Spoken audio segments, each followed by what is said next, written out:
किसी भी humanities topic के पीछे जाकर धीरे से बोलो फंसना पक्का है तो वो मुड़कर जरूर देखेगा।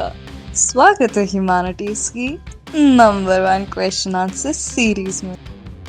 Challenges of nation building class 12 political science का एक ऐसा चैप्टर है जिससे बहुत ही बेसिक और रिपीटेटिव क्वेश्चंस हमें बोर्ड एग्जाम में देखने को मिलते हैं। बार बार सेम सेम क्वेश्चन आते हैं। चैप्टर भी बहुत ही सिंपल, बहुत ही प्यारा है।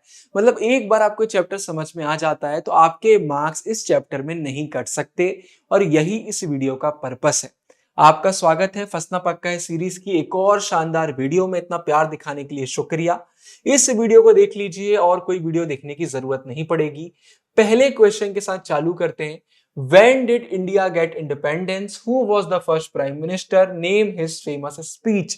हम सबको पता है, रात 12 बजे आवर ऑफ मिडनाइट 15 अगस्त 1947। 14 के बाद जैसी रात में 12 बजे दूसरा दिन लग जाता है, ठीक उसी समय इंडिया को आजादी मिली 1947 में। ठीक है, जवाहरलाल नेहरू हमारे पहले प्राइम मिनिस्टर बने, हम बचपन से पढ़ते हुए आ रहे हैं। और इन्होंने कॉन्स्टिट्यूएंट असेंबली के सामने एक नया बहुत ही स्पेशल सेशन किया था, और इसी सेशन में इन्होंने स्पीच बोली थी, जिस स्पीच का बहुत ही फेमस नाम है ट्रिस्ट विथ डेस्टिनी। ट्रिस्ट मतलब क्या होता है? मीटिंग या फिर अपॉइंटमेंट। और इंडिया की डेस्टिनी क्या थी? फ्रीडम। तो बहुत समय से ये मीटिंग पेंडिंग थी, फाइनली हो गई, हमें आजादी मिल गई, फ्रीडम मिल गई, और उसी को देखकर ये नाम रखा गया था। बहुत ही फेमस स्पीच है। तो 2 मार्क्स में क्वेश्चन आता है तो एग्जैक्टली यही आंसर आपको लिखना पड़ेगा। इसके बाद अगला क्वेश्चन आपसे पूछा जा सकता है कि इंडिपेंडेंस के बाद कौन से ऐसे 2 गोल्स थे जिस पर सब अग्री कर रहे थे कि इन्हें अचीव करना चाहिए, या कौन से ऐसे 2 गोल थे जिन्हें आजादी के बाद हमने अचीव करा। तो घुमा फिराकर ये क्वेश्चन आपसे पूछा जा सकता है। तो चलिए उन 2 गोल्स की बात करते हैं जो हमारे एनसीईआरटी में दिए हुए हैं। पहला सबसे इंपॉर्टेंट तो यही निकल कर आता है कि इंडिया में डेमोक्रेसी देखने को मिलेगी। मतलब लोग अपनी गवर्नमेंट को इलेक्ट करेंगे, कोई भी राजा वगैरह नहीं रहेगा, डिक्टेटरशिप वगैरह नहीं रहेगी। और दूसरा निकल कर आता है कि गवर्नमेंट सबके भलाई के लिए काम करेगी। तो एक गवर्नमेंट सबके भलाई के लिए तभी काम कर सकती है जब वो उन लोगों की ज्यादा मदद करे जिन्हें ज्यादा मदद की जरूरत है। जो भी सोशली डिसएडवांटेज ग्रुप हैं, बहुत पुअर हैं, उनकी ज्यादा मदद करना है। तो ये 2 गोल हमारे निकल कर आते हैं। इंडिया को जब इंडिपेंडेंस मिली उसके बाद कौन से 3 बहुत बड़े चैलेंजेस हमने फेस करे, इस पे भी क्वेश्चन आता है। ये भी हमसे बनना चाहिए। चलिए इसको अब हम देखते हैं। आप देख सकते हैं इसी सेम क्वेश्चन को कितना घुमा घुमा के अलग अलग एग्जाम में पूछा गया है। कभी 3 चैलेंजेस, कभी 2 चैलेंजेस, ऐसे ऐसे पूछ लिया जाता है, बट आपसे बनना चाहिए, एनसीईआरटी में दिया हुआ है। पहला निकल कर आता है नेशनल यूनिटी एंड डाइवर्सिटी। आप सभी को पता है इंडिया में बहुत डाइवर्सिटी है, लोग अलग अलग भाषा बोलते हैं, ट्रेडिशन अलग अलग फॉलो करते हैं। तो इंडिया को यूनाइटेड रखना बहुत जरूरी था, और साथ में ऐसा ना हो कि यूनाइटेड रखने के चक्कर में हम डाइवर्सिटी को रिस्पेक्ट नहीं कर रहे हैं। तो पहला चैलेंज तो यही था, क्योंकि अक्सर ये देखा गया है, एक डर बना रहता है कि इतना अगर डाइवर्स नेशन रहेगा तो शायद ये एक साथ ना रह पाए। तो इस डर को मिटाना था, इंडिया को यूनाइटेड रखना था। दूसरा आता है एस्टेब्लिशिंग डेमोक्रेसी। दूसरा चैलेंज है कि भाई जो बोला हुआ है वो पूरा करना है। कॉन्स्टिट्यूशन में लिखा हुआ है कि इंडिया डेमोक्रेटिक कंट्री है, तो डेमोक्रेसी फॉलो करना है। हर एक सिटीजन को फंडामेंटल राइट्स प्रोवाइड करना है, राइट टू वोट प्रोवाइड करना है, उनकी लाइफ हमें बेटर बनाना है। और सिर्फ ऐसा नहीं है कि कॉन्स्टिट्यूशन में लिख दिया, हमें प्रैक्टिकल लाइफ में भी डेमोक्रेसी को इंप्लीमेंट करना है। और तीसरा निकल कर आता है डेवलपमेंट और इक्वालिटी। ये तीसरा चैलेंज है कि सबका वेलफेयर करना है, सबके ग्रोथ के बारे में सोचना है। ऐसा नहीं है कि सोसाइटी के कुछ लोगों को ग्रोथ मिल गई, बाकी लोगों को नहीं मिल रही है। हमारा कॉन्स्टिट्यूशन भी इक्वालिटी को प्रमोट करता है।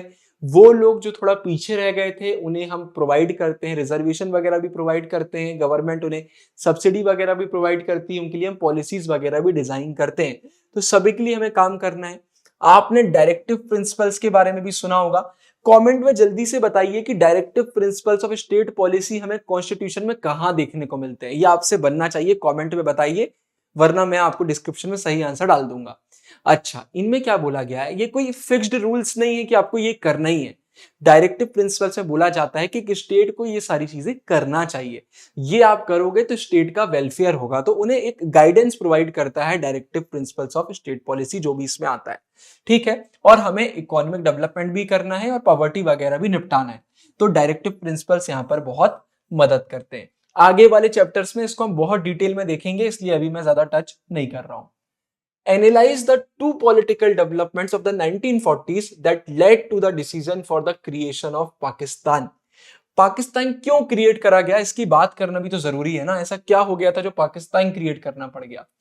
तो भाई सीधी बात है, 15th अगस्त 1947 में सिर्फ एक कंट्री आजाद नहीं हुई थी, दो कंट्री हुई थी, दो नेशन स्टेट बने थे, एक इंडिया और एक पाकिस्तान। और इसके पीछे रीजन क्या था भाई?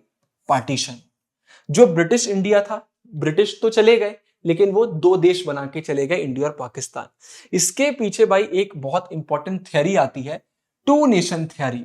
ये मुस्लिम लीग ने एडवांस करी थी, वो आगे लेकर आए थे। कांग्रेस, मुस्लिम लीग, इन लोगों ने बहुत कोशिश करी कि हम कुछ सही कर पाए, लेकिन मुस्लिम लीग की थ्योरी ने बहुत दिक्कत में डाल दिया था चीजों को।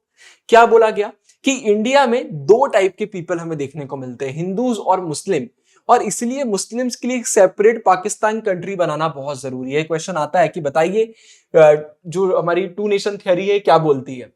कांग्रेस ने सीधे सीधे इसको अपोज करा। कांग्रेस ने बोला ये चीज बिल्कुल सही नहीं है, पाकिस्तान वगैरह नहीं बनना चाहिए। लेकिन फिर 1940 में बहुत सारी चीजें हुई, बहुत सारे डेवलपमेंट हुए, कांग्रेस के बीच में, मुस्लिम लीग के बीच में बहुत कंपटीशन वगैरह भी बढ़ गया। और इस चक्कर में जब ब्रिटिश गए तो उन्होंने बोला भैया एक इंडिया हो गया और एक पाकिस्तान हो गया। वीडियो अभी तक देख रहे हैं तो लाइक करिए, कमेंट में लिख दीजिए बेस्ट वीडियो। इसी बहाने यूट्यूब की एल्गोरिथम इस वीडियो को प्रमोट करेगी।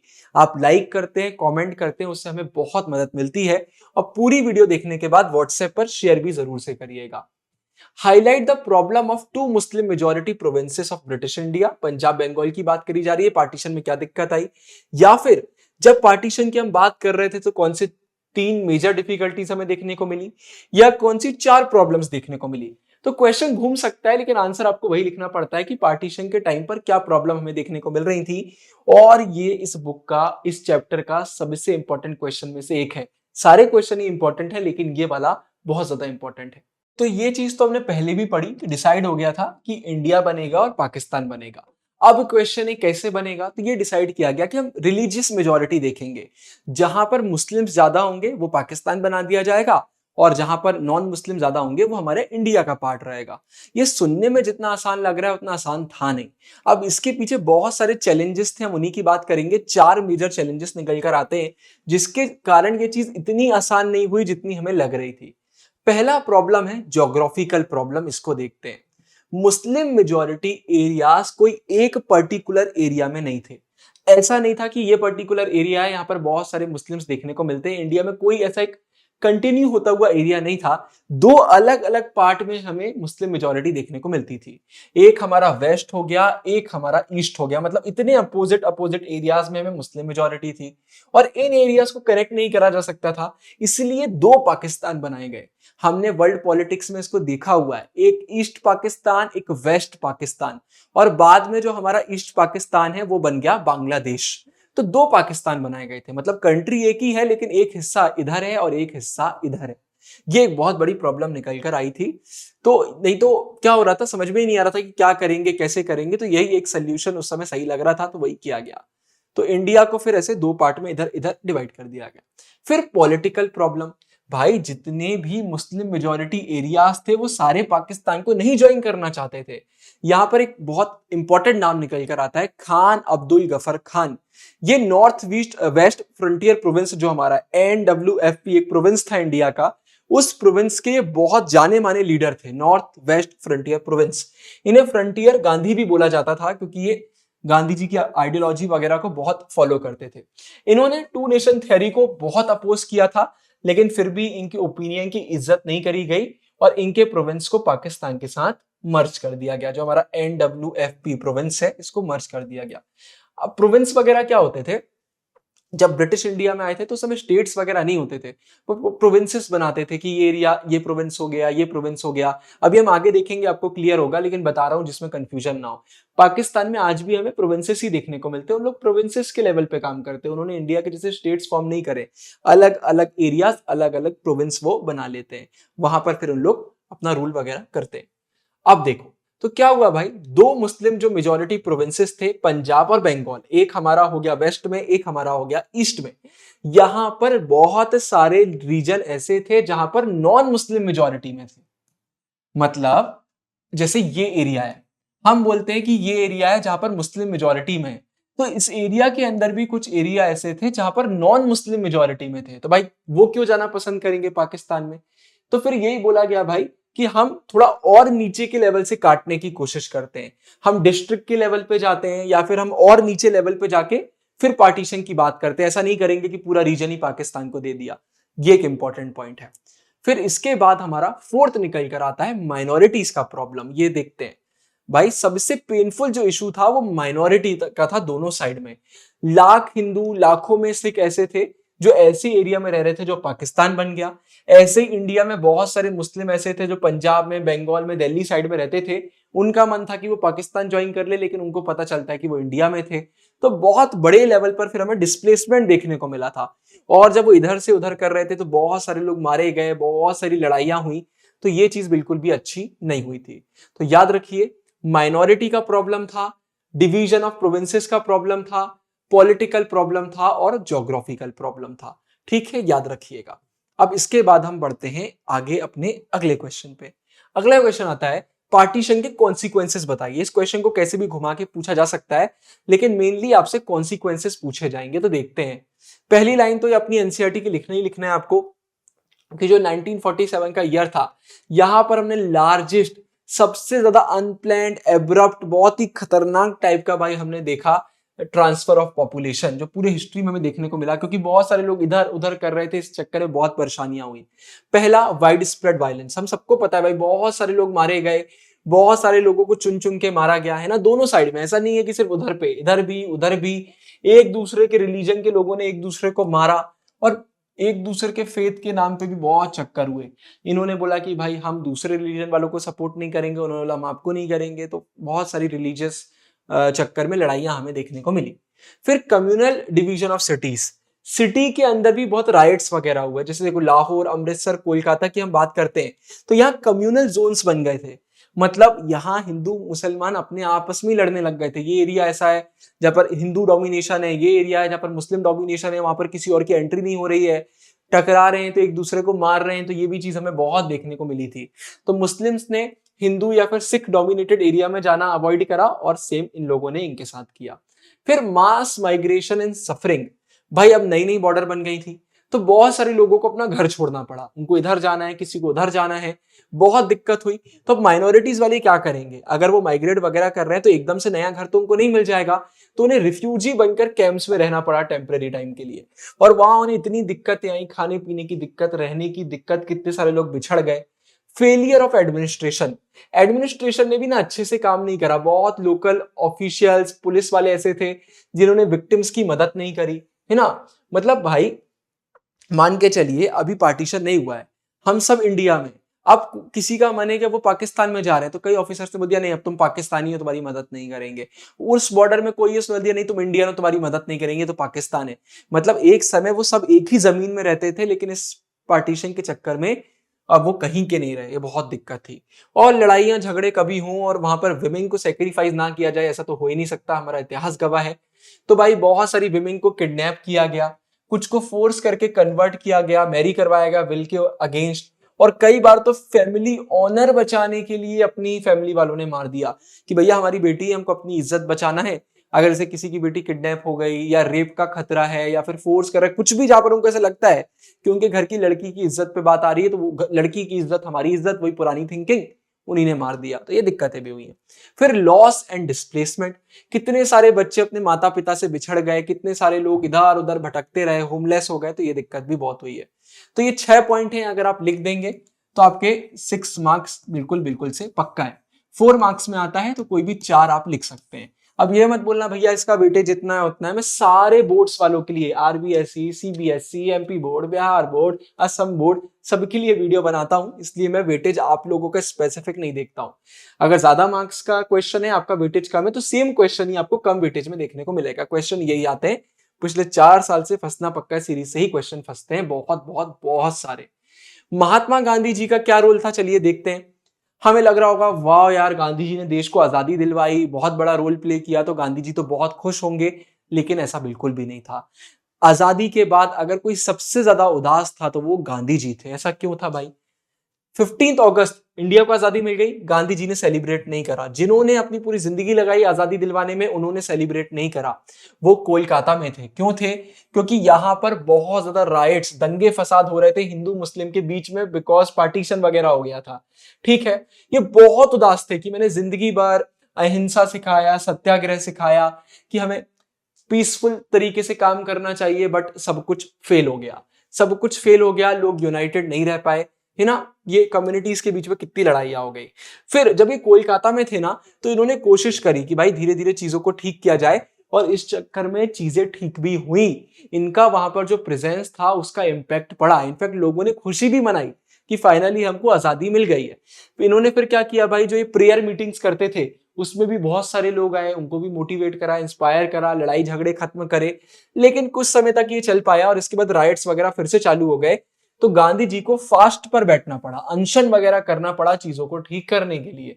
लेकिन चीजें सुधर नहीं रही थी। गांधी जी को फिर दिल्ली जाना पड़ा, क्योंकि यहां पर भी कम्युनल वायलेंस देखने को मिल रहा था। रिलीजियस वाले लोग आपस में लड़ाई कर रहे थे, ये चीज बहुत बढ़ गई थी। अच्छा, अब यहां पर गांधी जी का ये कहना था यार कि इंडिया में जो मुस्लिम्स हैं, हमें उन्हें अच्छे से ट्रीट करना चाहिए।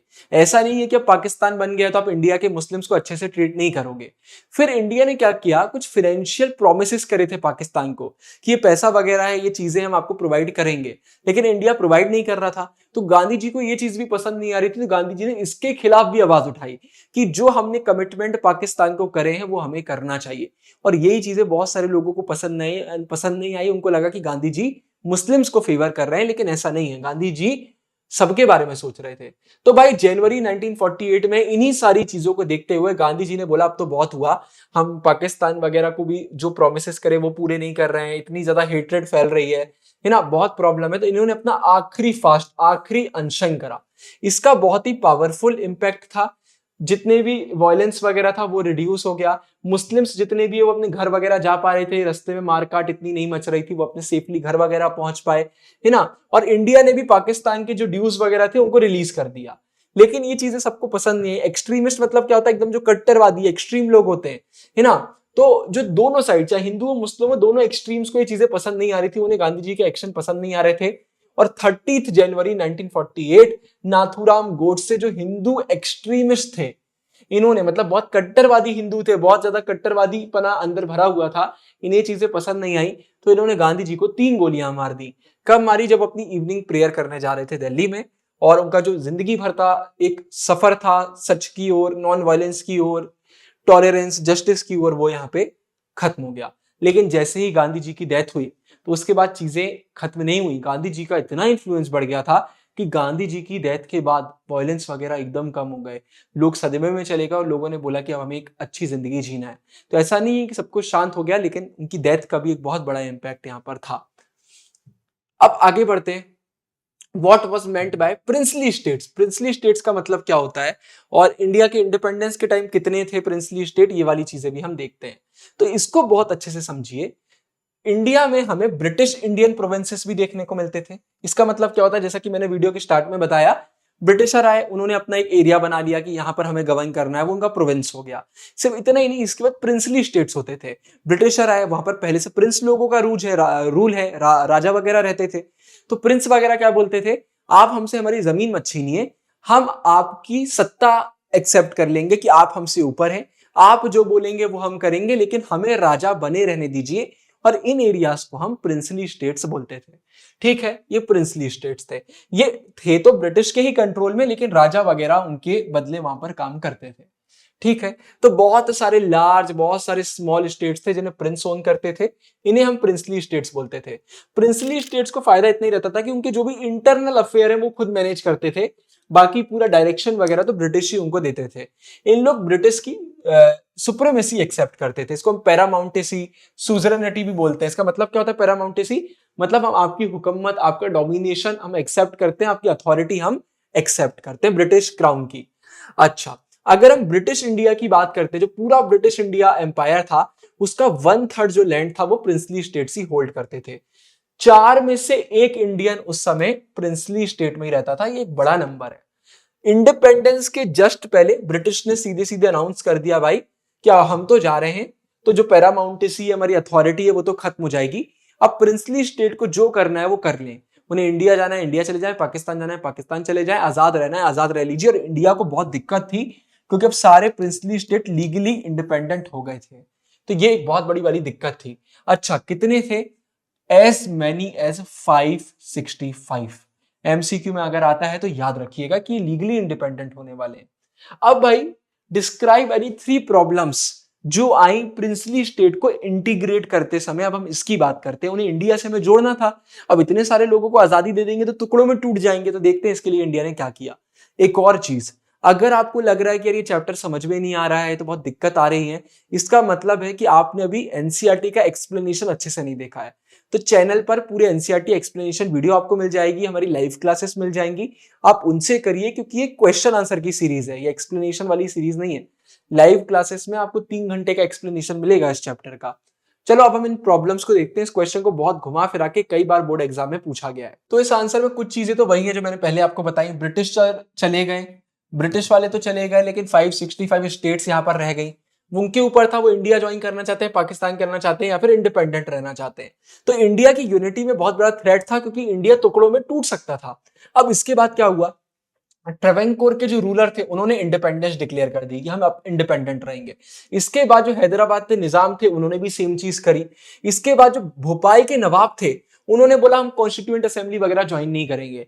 समझ रहे हो आप, हर एक एक प्रिंसली स्टेट धीरे धीरे सेम ही बात बोल रहा था कि हमें इंडिया को ज्वाइन करने में कोई इंटरेस्ट ही नहीं है, और ये बहुत दिक्कत वाली चीज थी।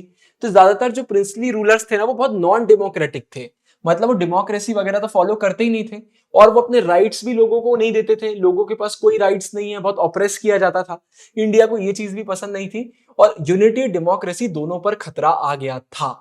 ये भाई हमारे सामने मेन प्रॉब्लम निकल कर आती है। अब यहां पर इसी क्वेश्चन को हम आगे कंटिन्यू करते हैं कि सरदार वल्लभ भाई पटेल का क्या रोल था इसमें, या फिर हमने क्या अप्रोच अपनाई, हमारी गवर्नमेंट की क्या अप्रोच थी इन सभी प्रिंसली स्टेट्स को लेकर। ये क्वेश्चन भी बोर्ड एग्जाम में बहुत बार रिपीट होता है कि बताइए गवर्नमेंट की अप्रोच क्या थी, कौन से वो 3 कंसिडरेशन थे। ये क्वेश्चन बहुत बार एग्जाम में आता है। अब हम इसको देखते हैं। सबसे पहले भाई उस समय की जो हमारी इंटरिम गवर्नमेंट थी, जब हमें आजादी मिल रही थी, इंटरिम का मतलब ही टेम्पररी होता है, तो भाई सीधे सीधे इंडिया बहुत सारे हिस्सों में टूटने वाला था। ठीक है, ये याद रखिए। ये हमारी गवर्नमेंट को उस टाइम भी पता था कि ये तो दिक्कत वाली बात हो रही है। तो उस समय माउंटबेटन प्लान, ये जो माउंटबेटन साहब थे, इन्होंने इंडिया को छोड़ने से पहले प्लान वगैरह लेकर आए थे। इन्होंने यही बोल दिया था कि प्रिंसली स्टेट जो करना चाहे वो कर सकते हैं। सदमा हो गया था इंडिया को।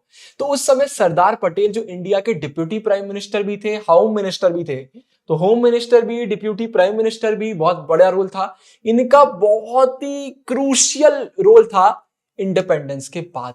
इंडिपेंडेंस के जस्ट बाद हमारे होम मिनिस्टर, हमारे डिप्यूटी प्राइम मिनिस्टर जो बने, इन्होंने बहुत बहुत शानदार रोल प्ले किया। इन्होंने क्या किया भाई, हिस्टोरिक रोल इनका ये था कि इन्होंने डिप्लोमेसी को यूज किया, बहुत ज्यादा बात करी प्रिंसली स्टेट से, और आखिरी में इंडिया को वापस से यूनाइट करवाया। इनका बहुत बड़ा रोल था। अभी के उसमें आपको इजी लग रहा होगा कि ये सब तो कोई भी कर सकता है, लेकिन इतना इजी नहीं था। एक बहुत ही स्किलफुल परसुएशन की जरूरत थी, एक ऐसे इंसान की जरूरत थी जो मना सके प्रिंसली स्टेट्स को कि आप इंडिया को ज्वाइन करिए। देखते हैं गवर्नमेंट की 3 कंसिडरेशंस क्या थी, हमने क्या तरीका अपनाया सबको जोड़ने के लिए। बहुत इंपॉर्टेंट है, याद रखना। पहला यही निकल कर आता है कि प्रिंसली स्टेट्स के ज्यादातर लोग भी इंडियन यूनियन को ज्वाइन करना चाहते हैं, तो भाई इंडिया को ज्वाइन करना चाहिए। दूसरा आता है, हमारी गवर्नमेंट एक फ्लेक्सिबल अप्रोच के साथ आई थी। हम बोल रहे थे कि अगर आपको थोड़ी बहुत ऑटोनॉमी चाहिए, मतलब आप इंडिया का पार्ट बन जाइए, लेकिन अगर आप अपने इंटरनल अफेयर खुद मैनेज करना चाहते हैं, आप कर लीजिए, हमें कोई दिक्कत नहीं है। तो हम एक फ्लेक्सिबल अप्रोच के साथ आगे बढ़ रहे थे। ऐसा नहीं है कि आप इंडिया के पार्ट बन जाएंगे तो आप पूरा हमें ही सुनेंगे। जो प्लूरलिटी है, मतलब भाई देखो इंडिया में अलग अलग कल्चर है, डाइवर्सिफिकेशन है, इतने सारे प्रिंसली स्टेट्स है, सबको मनाना है, तो हम बिल्कुल तैयार थे। हम इसको अकोमोडेट करने के लिए एकदम तैयार थे। हमें इस चीज से कोई भी प्रॉब्लम नहीं थी। तो जो डिमांड्स वगैरह इन लोगों की तरफ से आ रही थी, हमने उसको इग्नोर नहीं किया। तीसरा आता है भाई पार्टीशन। जब ये पार्टीशन की बात चल रही थी तो टेरिटरी की जो बॉर्डर्स वगैरह हैं उसके इशू इंडिया को साफ साफ पता थे। कितनी प्रॉब्लम हुई कि भाई ये पाकिस्तान, उसके बाद भी लड़ाइयां हुई फ्यूचर में। तो इंडिया क्लियर था कि भाई अब ये और नहीं कर सकते। अब सोचिए इतने सारे प्रिंसली स्टेट बन जाते तो किससे हम बॉर्डर इशू अपने ठीक करते, कैसे बोलते क्या इंडिया है, किसको कितना पार्ट देना है, वो बहुत दिक्कत वाला काम है। तो इंडिया का कहना है भाई कि हमें अपना कंसोलिडेशन इंटीग्रेशन करना है, मतलब इंडिया को एक करना है और एक करने के बाद अपनी बॉर्डर्स वगैरह भी एकदम क्लियर रखना है, ये इंडिया के लिए सुप्रीम इंपॉर्टेंस का था। तो ये 3 कंसिडरेशन इंडिया के निकल कर आते हैं। तो 15 अगस्त 1947 से पहले ये जो पीसफुल टॉक्स हुए, इससे बहुत मदद मिली और प्रिंसली स्टेट्स को समझा दिया गया कि आप इंडिया के पार्ट बनिए, ये बहुत इंपॉर्टेंट चीज थी। तो पार्ट बनने के लिए ना इन्होंने क्या साइन करा, इसको हम बोलते हैं इंस्ट्रूमेंट ऑफ असेशन। भाई सीधे सीधे एक अग्रीमेंट हो गया है कि अब आप इंडिया का पार्ट है, ये साइन करना जरूरी होता है, ये बहुत इंपॉर्टेंट है। ये किया और इसके बाद ये सारे इंडिया के पार्ट बने। ये क्वेश्चन आ सकता है कि what do you mean by instrument of accession. अब अगले क्वेश्चन में हम हैदराबाद की बात करते हैं कि भाई हैदराबाद का जो प्रिंसली स्टेट था वो इंडिया का पार्ट कैसे बना। ये भी एक इंपॉर्टेंट क्वेश्चन है, इसको हम देखते हैं। ये अक्सर हमें 4 मार्क्स में देखने को मिलता है। हैदराबाद लार्जेस्ट प्रिंसली स्टेट था, याद रखिएगा, इंपॉर्टेंट फैक्ट निकल के आता है। ये कंप्लीटली इंडियन टेरिटरी से सराउंडेड था, हर तरफ मतलब हमारा इंडिया है, बीच में हमारा फंस रहा है। अब देखो यहां कितनी इंपॉर्टेंट चीज आ रही है। Some parts of the old Hyderabad state, मतलब उस समय का जो हैदराबाद का स्टेट था, आज उसके कुछ पार्ट्स ऐसे हैं जो हमें कहां देखने को मिल जाते हैं, महाराष्ट्र में, कर्नाटका में और आंध्र प्रदेश में। मतलब आप समझ लीजिए वो कितना बड़ा था एक जमाने में। अब अलग अलग स्टेट में भी उसके पार्ट्स हमें देखने को मिल जाते हैं। इसके जो रूलर थे हैदराबाद के, उनका टाइटल क्या था, निजाम, है ना। ये वर्ल्ड के सबसे रिचेस्ट लोगों में से एक थे और ये बोलते थे हमें हैदराबाद के लिए आजादी चाहिए, हम नहीं बनेंगे इंडिया का पार्ट, हम नहीं बनेंगे। इन्होंने इसलिए इंडिया के साथ क्या साइन करा, स्टैंड स्टिल अग्रीमेंट, नवंबर 1947 में, 1 साल के लिए। नाम से ही पता चल रहा है स्टैंड स्टिल अग्रीमेंट का क्या होता है, 1 साल का समय दीजिए, उसके बाद देखते हैं क्या करना है। अभी एकदम जल्दबाजी नहीं होगी, स्टैंड स्टिल जो है वैसे ही रहेगा, अभी इन चीजों को आगे हम नहीं बढ़ाते। ठीक है, इन्होंने बोला कि भाई जब तक हम नेगोशिएट वगैरह करेंगे तब तक हम ये अग्रीमेंट कर लेते हैं। लेकिन इसी समय क्या हुआ भाई, जो हैदराबाद के लोग थे ना वो मूवमेंट करने लग गए। उन्हें निजाम का रूल वगैरह बिल्कुल भी पसंद नहीं आता था। जो तेलंगाना रीजन था इस स्टेट का, वहां पर जो पेजेंट्स वगैरह थे उन्हें तो बिल्कुल ही पसंद नहीं आता था, क्योंकि उनके साथ बहुत अत्याचार हुआ था। और साथ में यहाँ की जो विमेन है उनको भी ये चीज बिल्कुल पसंद नहीं आती थी। इन लोग बहुत ज्यादा विक्टिम थे और इन लोग सीधे सीधे आवाज उठाने लग गए। जैसे दिया हुआ है, विमेन को सबसे ज्यादा प्रॉब्लम हुई थी, उन्होंने भी इस मूवमेंट को बहुत लार्ज नंबर में यूज किया। और हैदराबाद टाउन में ये सबसे ज्यादा हमें देखने को मिला, वो एकदम सेंटर पॉइंट बनकर हमारे सामने आया। जो कम्युनिस्ट मतलब कम्युनिज्म आइडियोलॉजी फॉलो करने वाले लोग हैं वो हो गए, और जो हैदराबाद की कांग्रेस थी वो हो गई, क्योंकि कांग्रेस चाहती थी कि इंडिया हमारा एक कंप्लीट बने। तो इन्होंने भाई बिल्कुल सामने आकर इस मूवमेंट में हिस्सा लिया। अब निजाम ने क्या किया, निजाम ने अपनी पैरामिलिट्री फोर्स, उसका नाम क्या था, रजाकर्स, उनको छोड़ दिया। और ये रजाकर्स ऐसी पैरामिलिट्री फोर्स थी, ये कुछ भी नहीं देखती थी। मतलब लोगों को इतना मारा, इतना परेशान किया कि उसकी कोई बात ही नहीं है। जैसे मर्डर किया, मेम्ड मतलब क्या होता है, किसी को अपंग कर देना, किसी ऑर्गन में, किसी हिस्से में ऐसे मार देना कि वो काम ही करना बंद कर दे। रेप किया, लूट किया, और नॉन मुस्लिम्स को पर्टिकुलरली टारगेट किया गया था यहाँ पर। अब भाई इंडिया ने ये सब थोड़ा सा देखा, फिर इंडिया ने बोला ये चीज सही नहीं है, तो हमारी सेंट्रल गवर्नमेंट ने फिर आर्मी भेजी चीजों को टैकल करने के लिए। और सितंबर 1948 में इंडिया की आर्मी बिल्कुल वहां पर पहुंच गई इन चीजों को कंट्रोल करने के लिए। कुछ समय वहां पर हमारी लड़ाइयां वगैरह चली और उसके बाद निजाम ने सरेंडर करा, और इसके बाद हैदराबाद इंडिया का पार्ट बन गया। ये इंपॉर्टेंट है। इसके बाद अगर आप मणिपुर की बात करते हैं तो ये दूसरा क्वेश्चन आता है। कई बार 2 क्वेश्चन मिल भी जाते हैं कि इंडिया की क्या अप्रोच थी प्रिंसली स्टेट को जोड़ने के लिए, वो भी बताइए, और मणिपुर को कैसे जोड़ा वो भी बताइए। तो हम दोनों को देखते हैं। ऊपर वाला जो क्वेश्चन है यार, वो मैं फिर से नहीं बता रहा हूं, क्योंकि वो मैंने आपको ऑलरेडी बता दिया है कि इंडिया क्या करना चाह रहा था। इंडिया ने बोला भाई हम ऐसा करेंगे वैसा करेंगे। सरदार पटेल जी की इसमें बहुत बड़ी भूमिका थी, उनका रोल था, और हमारे 3 कंसिडरेशन के बारे में मैंने आपको बता दिया। लेकिन इसके बाद जो अगला क्वेश्चन आता है वो रेड, मतलब क्वेश्चन के अंदर ही क्वेश्चन बन जाता है कि मणिपुर को हमने कैसे ऐड किया, उसका सेशन कैसे हुआ। तो ये हमारे लिए जानना जरूरी है, हम इसकी बात करते हैं। तो भाई देखिए, इंडिपेंडेंस से कुछ दिनों पहले जो मणिपुर के महाराजा थे बोधा चंद्र सिंह, इन्होंने इंस्ट्रूमेंट ऑफ असेशन इंडिया के साथ साइन कर लिया था। ये वही अग्रीमेंट है जिससे आप इंडिया या फिर पाकिस्तान का पार्ट बन सकते थे। ये एक अग्रीमेंट, फॉर्मल अग्रीमेंट था। तो इंडिया के साथ इन्होंने किया, मतलब ये इंडिया का पार्ट बनना चाहते थे, लेकिन उन्होंने बोला कि मणिपुर की इंटरनल ऑटोनॉमी बनी रहना चाहिए, मतलब इंटरनल डिसीजन वगैरह हम लेंगे, वहां पर आपको बीच में टांग नहीं अड़ाना है। लेकिन पब्लिक ओपिनियन का बहुत प्रेशर आया, लोगों ने अपना बहुत प्रेशर डाला, तो महाराजा को यहां पर इलेक्शन करवाने पड़ गए जून 1948 में। और इसके बाद ये जो हमारा स्टेट था मणिपुर का, ये कॉन्स्टिट्यूशनल मोनार्की बन गया। मतलब राजा तो रहेंगे लेकिन कॉन्स्टिट्यूशन को ही फॉलो करेंगे, क्योंकि लोग बहुत प्रेशराइज कर रहे थे। ये क्वेश्चन एमसीक्यू में आता है कि जब इन्होंने जून 1948 में इलेक्शन कराए ना, तो ये इंडिया का पहला पार्ट बन गया जिसने इलेक्शन करवाए यूनिवर्सल एडल्ट फ्रेंचाइज के बेसिस पर। मतलब एक एज के बाद हर किसी को वोट डालने का हक है। अब वो एडल्ट की एज क्या होगी वो कंट्री कंट्री पर डिपेंड करता है। इंडिया में आप 18 साल के होते हैं, आप वोट डालना चालू कर सकते हैं। अब भाई जो मणिपुर की लेजिस्लेटिव असेंबली थी, इनमें ना बहुत शार्प डिफरेंसेस थे कि मणिपुर को इंडिया के साथ मर्ज करना चाहिए या नहीं करना चाहिए। इन लोग किसी एक चीज पर राजी नहीं हो रहे थे। इनका था करें ना करें, बहुत इनको प्रॉब्लम थी। कांग्रेस का कहना था कि हमें मर्ज करना चाहिए, लेकिन बाकी पॉलिटिकल पार्टीज बोलती थी नहीं करना चाहिए। लेकिन जो इंडिया की गवर्नमेंट थी उसने कुछ भी करके मणिपुर के महाराजा को मना लिया और उन्होंने सितंबर 1949 में मर्जर अग्रीमेंट कि भाई अब हम कंप्लीटली आपके साथ मर्ज कर रहे हैं, उसको साइन कर लिया। ये हमारा आंसर निकल कर आता है। अब इससे पहले आप बोले भैया इसके बाद एक लाइन और तो दिए ना एनसीईआरटी में कि मणिपुर में आज भी सारे लोग खुश नहीं है। अब हमारी लेटेस्ट एनसीईआरटी से वो लाइन रिमूव कर दी गई है, इसलिए उसको मैं यहां पर लेकर नहीं आया हूं। Describe the process of reorganisation of state. अब इंडिया को आजादी मिल गई, ये क्वेश्चन भी बहुत आता है 2 मार्क्स में 4 मार्क्स में। तो इंडिया में स्टेट्स वगैरह कैसे बनाए गए, क्यों बनाने पड़ गए, क्या रीजन था, क्वेश्चन कैसे भी आ सकता है। हम इसका आंसर देखते हैं।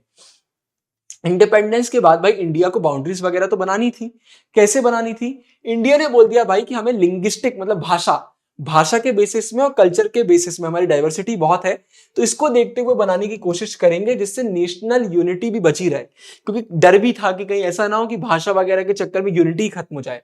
तो यूनिटी भी बना के रखना है, लेकिन इस पर भी फोकस करना है। देखो भाई जब ब्रिटिश का रूल था, मैंने कई बार आपको बता दिया, उन लोगों का जो भी बनता था ना, वो या तो एडमिनिस्ट्रेटिव कन्वीनियंस के हिसाब से बनता था कि ये एरिया है, यहां पर हमारा एडमिनिस्ट्रेशन सही से होगा, इसको एक प्रोविंस बना दो। या फिर जो एरिया उन्होंने कैप्चर करा वो एरिया अपने आप में एक टेरिटरी बन गया, या फिर जो प्रिंसली स्टेट्स है वो बन गया। तो दिमाग वगैरह नहीं चलता था, उन लोग अपनी कन्वीनियंस के हिसाब से बनाते थे। बट अब इंडिया आजाद है तो हम उनके कन्वीनियंस पे काम क्यों करेंगे? हम इंडिया को वैसे डिवाइड करेंगे स्टेट्स में जैसे हम करना चाहते हैं। तो इंडिया ने बोला भाई कि लिंग्विस्टिक बेसिस एक अच्छा तरीका है करने का। अच्छा, ऐसा नहीं है कि बाद में डिसाइड किया, जो हमारे नेशनल मूवमेंट चल रहे थे ना आजादी से पहले, वहां पर भी हमने बोल दिया था कि आर्टिफिशियल चीजों को हम फॉलो नहीं करेंगे कि आपने जो मन चाहा उसको स्टेट बना दिया। हम स्टेट को लैंग्वेज के बेस पे ही बनाएंगे। आपको मालूम है नेशनल मूवमेंट जब चलते थे तो कांग्रेस के सेशन वगैरह होते थे, 9th-10th में हमने पढ़ा हुआ है। तो जो 1920 में इंडियन नेशनल कांग्रेस का जो नागपुर सेशन हुआ था, वहां पर उन्होंने डिसाइड कर लिया था कि उनका जो ऑर्गेनाइजेशन है, मतलब जो कांग्रेस है, उसको भी ये रीऑर्गेनाइज करेंगे लिंग्विस्टिक बेसिस पे, भाषा के बेसिस पे। तो भाषा के चक्कर में इन्होंने क्या किया, जो इनकी उस समय की प्रोविंशियल कांग्रेस कमेटी होती थी ना, उनको भी इन लोग लैंग्वेज जोन्स के हिसाब से बनाते थे।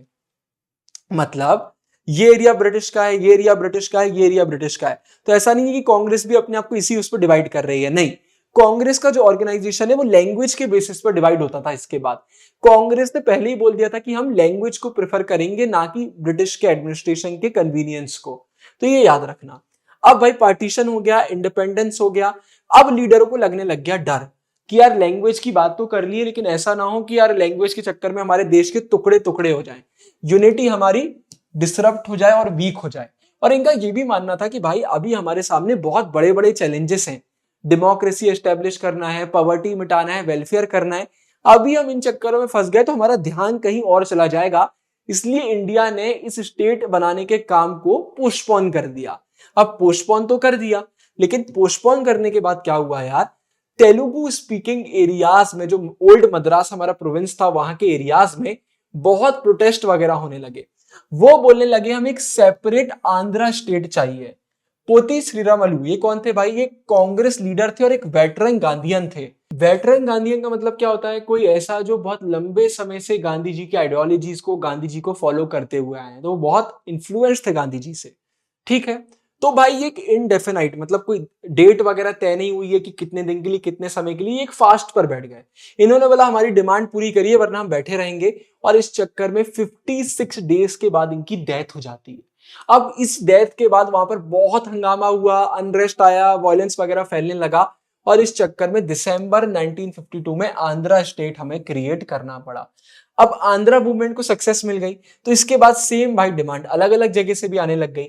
तो इंडिया ने बोला भाई हम एक काम करते हैं, 1953 में हमने स्टेट रीऑर्गेनाइजेशन कमीशन बनाई जिससे पूछा गया भाई कि हम इंडिया को कैसे रीऑर्गेनाइज कर सकते हैं।